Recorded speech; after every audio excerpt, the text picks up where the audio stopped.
എറണാകുളം ആലുവയിൽ വീട് കുത്തിത്തുറന്ന് കവർച്ച. റൂറൽ എസ്.പി ഓഫീസിന് സമീപം മൂഴയിൽ ബാബുവിന്റെ വീട്ടിൽ നിന്നാണ് 20 പവൻ സ്വർണവും 20,000 രൂപയും കവർന്നത്. ഇന്നലെ രാത്രിയാണ് സംഭവം. കഴിഞ്ഞ ദിവസം ആലുവ കുട്ടമശ്ശേരിയിൽ സമാനമായ കവർച്ച നടന്നിരുന്നു.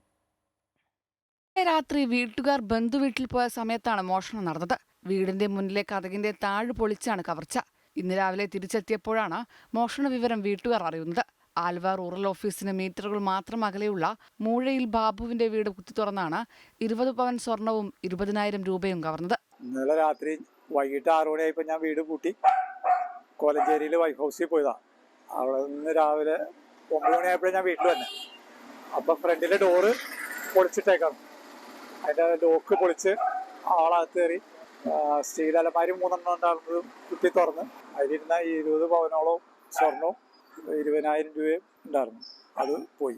വെള്ളിയാഴ്ച രാത്രി കുട്ടമശ്ശേരിയിൽ ചെങ്ങനാലിൽ മുഹമ്മദ് അലി എന്നയാളുടെ വീട്ടിലും സമാനമായ മോഷണം നടന്നിരുന്നു. ഇവിടെ നിന്നും 18 പവൻ സ്വർണവും 12,500 രൂപയുമാണ് മോഷണം പോയത്. CCTV ദൃശ്യങ്ങൾ കേന്ദ്രീകരിച്ച് അന്വേഷണം നടക്കുമ്പോഴാണ് തൊട്ടടുത്ത ദിവസം തന്നെ വീണ്ടും കവർച്ച നടക്കുന്നത്. രാവിലെ കറങ്ങി നടന്ന് ആളില്ലാത്ത വീടുകൾ കണ്ടുവച്ച് മോഷണം നടത്തുന്ന സംഘമാണിതെന്നാണ് പോലീസിന്റെ നിഗമനം. അമൃത ന്യൂസ്, കൊച്ചി.